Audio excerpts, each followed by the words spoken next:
मधु उत्पादन में हमारे किसान तो लगे हुए हैं, लेकिन इसका जो फूड हैबिट में आना चाहिए, खपत होना चाहिए, इसके ओर न सरकार ध्यान दे रही है, न स्वास्थ्य विभाग ध्यान दे रहा है, न वन विभाग ध्यान दे रहा है।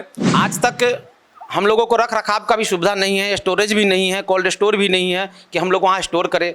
गवर्नमेंट का हो चाहे प्राइवेट हो, ऐसा कोई जगह नहीं है। हम लोग शहद निकालते हैं, हमारे किसान भाई लोग, और औने पौने भाव में अब 250-300 का चीज़ है, 100 रुपया दे दे, 125 रुपया दे दे, 70 रुपया दे दे, 80 रुपया दे दे, जैसे रेट देता है औने पौने भाव में मजबूरी में हम लोग को बेचना पड़ता है। रख रखाव नहीं है, खराब हो जाएगी। हमारा शहद का अच्छा कीमत मिले, हम लोग शुद्ध शहद उत्पन्न करते हैं और यही चाहेंगे कि सरकार हमारा शहद को खरीदे। लीची के लिए जाना जाता है और लीची से सबसे बढ़िया शहद तैयार होता है जिसमें प्राकृतिक रूप से रोज़ फ्लेवर है। जो हमारे शाही लीची में रोज़ फ्लेवर है, उसी तरह से इसके मधु में भी रोज़ फ्लेवर है।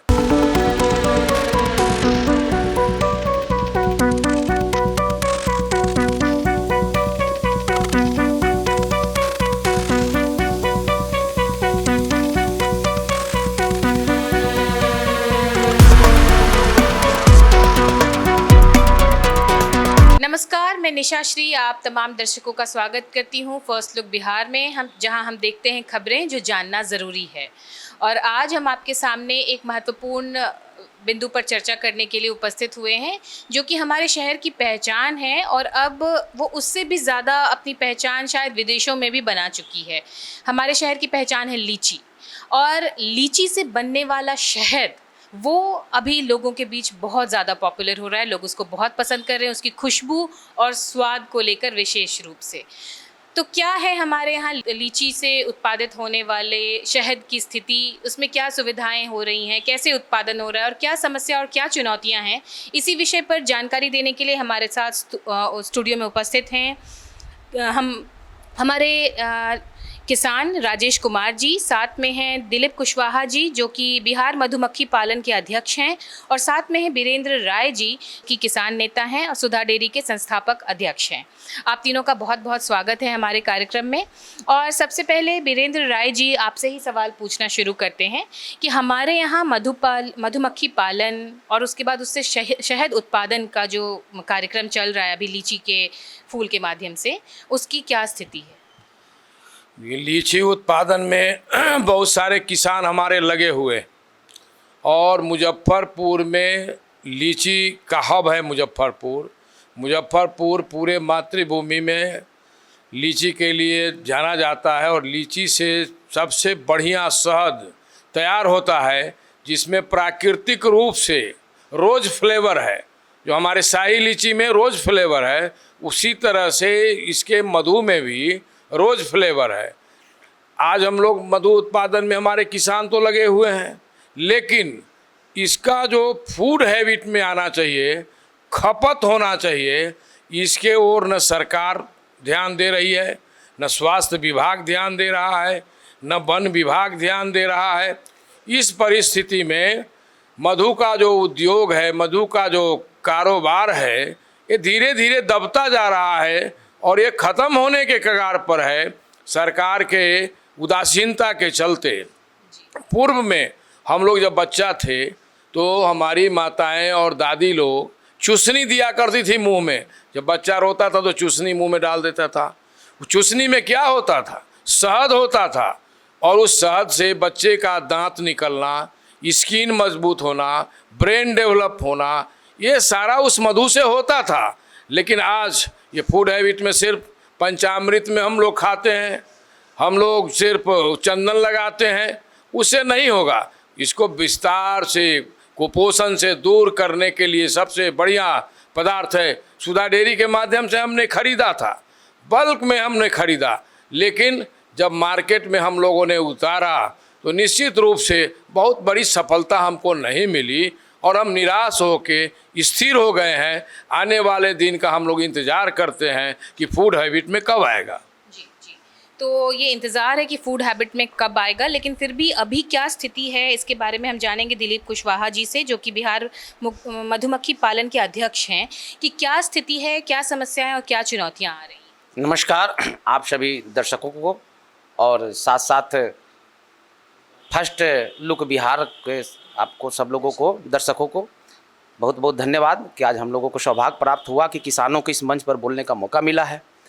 हम मधुमक्खी पालक किसानों को आज तक कोई दुख दर्द सुनने वाला नहीं मिला। हम लोगों को जो समस्या से जो करा रहे हैं, हम 94 से बी कीपिंग कर रहे हैं और आज तक बिहार सरकार के इसको कोई ध्यान नहीं है। बिहार सरकार की योजना चलती है कि ग्रामीण रूरल एरिया के लोगों को कैसे डेवलप करें, लेकिन जो मूलतः हमारे मधुमक्खी पालक भाई किसान हैं इनको नहीं लाभ मिल पाता है। ये फैंसी से किसान इसका लाभ उठा लेते हैं। क्या कहते हैं ये फैंसी सेक जो अभी आपने शब्द इस्तेमाल किया, ये क्या है?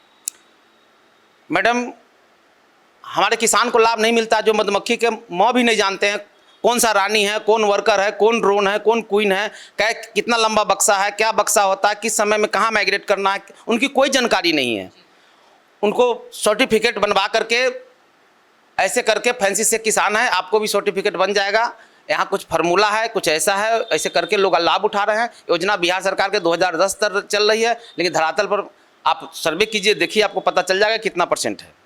यहाँ पर आपको क्या सुविधाएं मिलती हैं? क्या आपको सरकार की तरफ से स्टोरेज के लिए या फिर जो होनी चाहिए सुविधाएं मधुमक्खी पालन के लिए वो कुछ मिल रही है? आज तक हम लोगों को रख रखाव का भी सुविधा नहीं है, स्टोरेज भी नहीं है, कोल्ड स्टोर भी नहीं है कि हम लोग वहाँ स्टोर करें। गवर्नमेंट का हो चाहे प्राइवेट हो, ऐसा कोई जगह नहीं है। हम लोग शहद निकालते हैं, हमारे किसान भाई लोग, और औने पौने भाव में अब 250-300 का चीज़ है, 100 रुपया दे दे, 125 रुपया दे दे, 70 रुपया दे दे, 80 रुपया दे दे, जैसे रेट देता है औने पौने भाव में मजबूरी में हम लोग को बेचना पड़ता है। रख रखाव नहीं है, ख़राब हो जाएगी, इसके लिए हम लोग बेचते हैं। और मैडम साथ साथ क्या है ना, अभी हमारे किसान भाई कुछ दिन पहले सुने हुईएगा, खारा घाट पुल पर से मधुमक्खी पालक ही थे अमरीश कुमार, उन्होंने नदी में छलांग लगा दिया था। हमारे मधुमक्खी किसान भाई इतना परेशान हैं कि अब आत्महत्या के कगार पर तुले हुए हैं। 3-4 लोग तभी मरे हैं, डेथ किए हैं और करने पर जा रहे हैं, लेकिन हमारी सरकार का कोई नज़र नहीं है। हम पूछते हैं कि हर चीज़ का MSP है, गेहूँ उत्पादन के, चावल उत्पादन के, सब लोग, ये भी तो एग्रीकल्चर है, हम भी तो किसान हैं। हमारे शहद का, हमारे उत्पाद का MSP क्यों नहीं? और एक हम सरकार से भी आपके माध्यम से बताना चाहते हैं कि हर चीज़ का आयोग है, हमारे एक मधुमक्खी पालक संघ का आयोग क्यों नहीं बनता है? मधुमक्खी पालकों का आयोग बना दीजिए, इसकी देख रेख की बना दीजिए। अब फैंसी से किसान उसको बोर्ड बनाइए, कुछ भी बनाइए, अब यहाँ कुछ लाभ मिलता नहीं है। आज तक आप घूम जाइएगा, मैं बता रहा हूँ, मुजफ्फरपुर आपका जो जिला है ये हनी का हब है। अब 94 से अभी तक मैडम जोड़ लीजिए, 25-4-29 साल से मैं इस काम में लगा हूँ और इससे धंधा नौजवान को, युवाओं को रोजगार बनाने के लिए, डेवलप कराने के लिए, इससे बेहतर धंधा इस बिहार में कोई है ही नहीं। हम भारत की बात करते हैं, न इसमें एजुकेशन की ज़रूरत है, न इसमें बिल्डिंग की ज़रूरत है, न इसमें रोड की ज़रूरत है, न इसमें इलेक्ट्रिक की ज़रूरत है। वो आदमी बी कीपिंग कर सकता है, कोई अगर सर्विस कर रहा है, कोई जॉब कर रहा है तो साइड में भी बी कीपिंग का काम कर सकता है। इससे बढ़िया कोई काम दुनिया में था ही नहीं, लेकिन इसको बिना कोई देख रेख करने वाला नहीं, कोई कुछ लेने वाला नहीं। अभी हमारे किसान भाइयों, आप जाकर पूछ लीजिएगा, जो चीज़ 150 रुपये 160 रुपये के लिए बेचते थे, अभी 70 रुपये 80 रुपये 90 रुपये बेचने पर मजबूर है और बेच रहे हैं, और कोई देख रेख सूझ करने वाला बात नहीं है। दूसरा समस्या क्या होता है, हमारे किसान भाइयों का इतनी लंबी कहानी है, इतनी चीज़ है, अभी कोई आइडेंटिटी कार्ड किसान भाई के नहीं है। ट्रक पर मधुमक्खी लेकर अपना चलते हैं, उत्तर प्रदेश जाना पड़ता है, मध्य प्रदेश जाते हैं, झारखंड जाते हैं, छत्तीसगढ़ जाते हैं, वहाँ के प्रशासन भी तबाह करते हैं, अपने बॉर्डर पर, तुमको ही बॉर्डर पर भी तबाह करते हैं। मैं एक बार कंप्लेन किया था, उस समय RCP सर थे। अपने यहाँ कितना उत्पादन हो जाता है मधु का? अपने यहाँ केवल लीची का उत्पादन लीजिएगा तो कम से कम 200 ट्रक उत्पादन होता है 15 टन के ट्रक से, लेकिन औने पौने भाव में बिकता है। मैं एक बार लीची का उत्पादन बताता हूँ। मस्टर्ड का अलग होता है, करंज का अलग होता है, सहजन का अलग होता है, धनिया का अलग होता है, हर फ्लोरा का अलग अलग होता है। हम केवल लीची का, जिस समय मार्च में हमारे यहाँ लीची में जब फूल आता है तो फूल से ही शहद बनता है, और हमारा मधुमक्खी पालन फूल से ही जुड़ा हुआ है। हमारी मधुमक्खी शहद ही खाती है और पराग खाती है। जी बिल्कुल। आगे जो हमारे किसान भाई हैं राजेश कुमार जी, उनसे भी जान लेते हैं कि क्या चुनौतियां आती हैं जब आप मधुमक्खी पालन और शहद बनाने का काम करते हैं। जी, सबसे पहले तो चुनौती आती है कि हम लोग MP में होते हैं, UP में होते हैं, तो वहाँ पे तंबू लगा कर रहते हैं।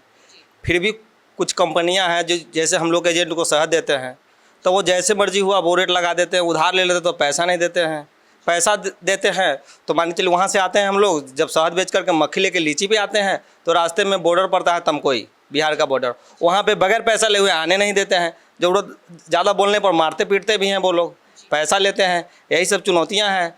ये स्थिति है कि हम बहुत बीकीपर तो हमारे आत्महत्या कर चुके हैं। जो स्थिति है, ये स्थिति रहेगी तो 1-2 साल में मधुमक्खी ख़त्म होने की कगार पर है। विशेष हम क्या बोलें, आप लोग के माध्यम से यही कहना चाहेंगे कि सरकार हम लोगों के ऊपर कुछ ध्यान दे। जब आप इसको रखते हैं, जब रख रखाव चल रहा होता है, उस दौरान एक किसान को किन किन बातों का ध्यान रखना पड़ता है? जी, वहाँ सबसे पहले तो रहना पड़ता है, खाना बनाए खाना पड़ता है। बहुत सी समस्या आती है। कोई गांव वाले आते हैं तो कहते हैं हमारी मधुमक्खी सरसों चढ़ गई है, तो वो गाली भी देते हैं, उसको भी बर्दाश्त करना पड़ता है। बहुत सी समस्या आती है, कितना बताएं मैम। जबकि इस बात में कितनी सत्यता होती है? क्या सचमुच में मधुमक्खी फसल को बर्बाद करती जी है? नहीं, कोई बर्बाद नहीं करती है। उससे परागण क्रिया और बढ़ती है, सरसों का फसल का उत्पादन बढ़ता है मैम।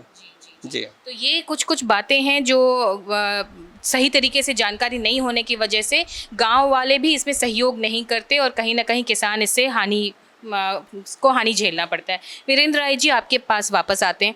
तो ये जो जागरूकता होनी चाहिए लोगों के बीच, गांव वालों के बीच भी, इसके लिए क्या किया जाना चाहिए? ये सहानुभूति तो ज़रूरी है, प्रशासन भी कोऑपरेट नहीं करता है।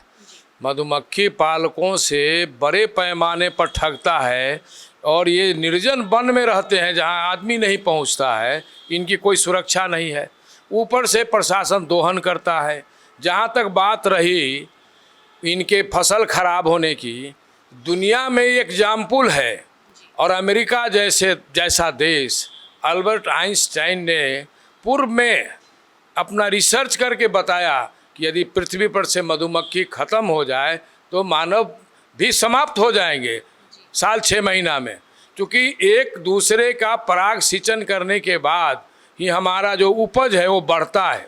जितना मधुमक्खी हमारी पराग का सिंचन करेगी फूलों का और एक दूसरे पर बैठेगी, उतना हमारा यील्ड बढ़ेगा। अमेरिका जैसा देश सबसे बड़ी प्राथमिकता के आधार पर मधुमक्खी पालक और मधुमक्खी को प्राथमिकता देता है और उनको बराबर इन चीज़ों के देख रेख के लिए सरकारी खर्चा पर मधुमक्खी के क्वालिटी को जिंदा रखे हुए आज क्वालिटी प्रोडक्शन वो देश ग्रेन के मामला में, फल के मामला में, सब्जी के मामला में कर रहा है। और हम और हमारा देश आज हम बहुत पीछे हैं। आज कुपोषण से दूर करने के लिए बिहार सरकार बहुत हल्ला करती है। कृषि रोड में बन रहा था पटना में, मैं भी उसमें गया था।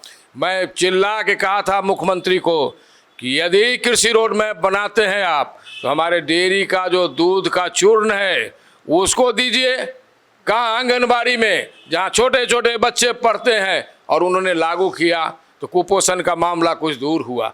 आज उसी तरह से हमारे विद्यालय में मिड डे मील चलता है। खिचड़ी और सोयाबीन का सब्जी डेली खाता है बच्चा। क्या 50 ग्राम का पौच मधु का नहीं दे सकते? शहद का, उसको कुपोषण दूर होगा, उसमें ब्रेन डेवलप करेगा, उसका स्किन डेवलप करेगा। कुपोषण दूर करने का तरीका ये है, ये नहीं है कि खिचड़ी खिलाते जाओ, खिचड़ी खिलाते जाओ। और उसमें यदि चोरी है, मिड डे मील में 50% चोरी नहीं हो तो वो भी ख़त्म हो जाएगा मिड डे मील। इसलिए हम चाहते हैं बिहार सरकार के लोगों से भी, स्वास्थ्य विभाग और विद्यालय के भी जो लोग हैं, शिक्षा विभाग के, उनको भी कहते हैं और माननीय मुख्यमंत्री से भी कहते हैं कि आप दारू शराब बंद कर दिए तो कुपोषण से दूर करने के लिए कम से कम इसको तो लागू कराइए। विद्यालय में 50 ग्राम का पौच, 100 ग्राम का पौच, मिडिल स्कूल, हाई स्कूल में लागू करिए। कुपोषण से तब दूर होगा, खाली ये खिचड़ी खा के और ये सोयाबीन के सब्जी से कुपोषण दूर नहीं होगा। जी बिल्कुल, ये एक महत्वपूर्ण बिंदु सामने आया है। और आगे बढ़ते हैं दिलीप कुशवाहा जी आपके पास कि जो कुपोषण से जुड़ी हुई बात है, तो मधु हमारे सेहत के लिए कितना बेनिफिशियल होता है और इसको लाइफस्टाइल और फूड हैबिट में शामिल करने के लिए आप क्या कहेंगे?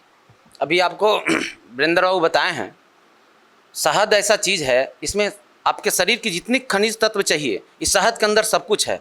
आप भोजन करना बंद कर दीजिए, शहद के शरबत पी करके, शहद खा करके, शहद चाट करके आप ज़िंदगी जी सकते हैं और कोई बदलाव नहीं आएगी। सुडौल शरीर होगा, स्किन भी लूज नहीं होगा और हर खनिज तत्व आपके शरीर को प्रदान करेगा। आप बच्चे को टोस्ट, हनी में टोस्ट दीजिए, ब्रेड में लगा के हनी लगा के दीजिए, रोटी खिलाइए। उनको कोई टॉनिक देने की जरूरत नहीं है, उनको अलग से कोई चीज़ विटामिन देने की जरूरत नहीं। सारा खनिज तत्व है शहद के अंदर। इससे बड़ी अमृत चीज़ कुछ नहीं है। वो आपके बिहार में, मुजफ्फरपुर में अवेलेबल है। ऐसे दो लोग हनी, शुद्ध हनी खाने के लिए लोगों को तरसते हैं। बड़े बड़े ब्रांड लगे हुए हैं, उसमें हनी बिक ही नहीं रहा है। उसमें वो syrup, corn syrup, rice syrup बिक रहा है। हमारे मधुमक्खी पालक किसान जो ओरिजिनल शुद्ध हनी पैदा कर रहे हैं, इनको यूज कीजिए। इससे बढ़िया चीज़ कुछ है नहीं इसकी शुद्धता में। और बताएं वीरेंद्र बाबू कि आप जैसे ट्रेन में, आप राजधानी में आप देते हैं खाना, उसके साथ एक शहद के पाउच दीजिए। मिड डे मील में बताए हैं, उसमें शहद के पाउच दीजिए। आप लोगों को खाना तो सिखलाइए, अच्छा पौष्टिक आहार। इससे बढ़िया पौष्टिक आहार कुछ है ही नहीं।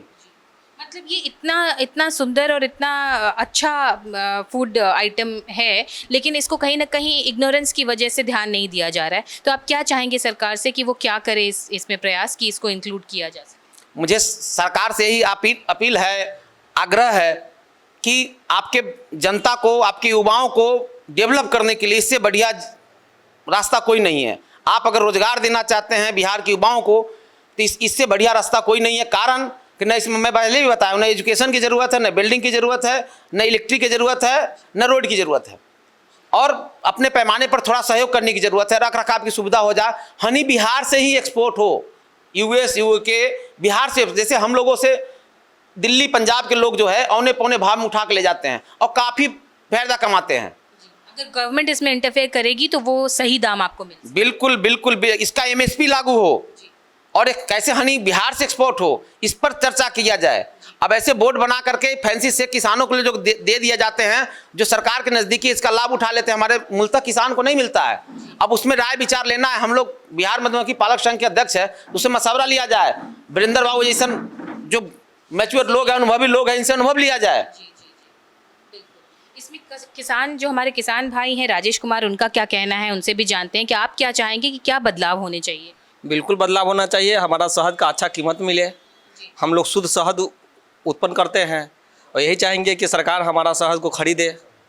और राइस सिरप जो चल रही है, डाबर है, चाहे कोई कंपनी है, बहुत सी कंपनियां राइस सिरप बेच रही है, उसे बंद करे और हमारी शहद को उसके जगह पर अच्छा शहद मिले, कि हर आदमी को अच्छा शहद मिले, कि अच्छा दूध मिलेगा तभी तो शरीर प्रोग्रेस करेगा। यदि दूध में पानी मिला होगा तो क्या प्रोग्रेस करेगा। इसलिए हम तो यही चाहेंगे कि हमारा अच्छा शहद को, शुद्ध शहद को हर लोगों तक पहुंचाया जाए। यही कहना चाहेंगे सरकार से। तो जो हमने अभी सुना, हमारे जितने भी हैं मधुमक्खी पालन और मधुमक्खी से के फूलों से निकलने वाले शहद के बारे में, कि उनकी क्या क्या समस्याएं हैं और ये कितना गुणकारी है हमारे लिए, और अगर सरकार थोड़ी सी मदद करे तो कितना ज़्यादा ये हर तरह से, जिस तरह से कि राजधानी में की बात हुई या फिर मिड डे मील में बच्चों को दिए जाने की बात हुई, ये सारा एक ऐसा इनिशिएटिव हो सकता है कि इससे मधुमक्खी पालक जो किसान हैं उनको तो फ़ायदा होगा ही, साथ ही साथ हम कुपोषण जैसी समस्या से भी लड़ सकेंगे। आशा है कि हमारी सरकार इस पर ध्यान देगी और मधुमक्खी पालक किसानों को इससे फ़ायदा मिले, उसका बोर्ड गठित हो। हम चाहेंगे कि हमारे जो मेहमान आज इस विषय पर चर्चा करने के लिए आए थे, उनको बहुत बहुत धन्यवाद कि उन्होंने ये बहुमूल्य समय हमें दिया। और इसी के साथ हम इस चर्चा को यहीं देते हैं विराम, और ढेर सारी शुभकामनाओं के साथ आप भी हमारे शहर में उत्पादित होने वाले इस शाही लीची से उत्पादित होने वाले शाही शहद का इस्तेमाल ज़्यादा से ज़्यादा करें और ज़्यादा से ज़्यादा लोगों को इसके बारे में बताएं। अभी हमें दीजिए इजाज़त। आप देख रहे हैं फर्स्ट लुक बिहार। धन्यवाद।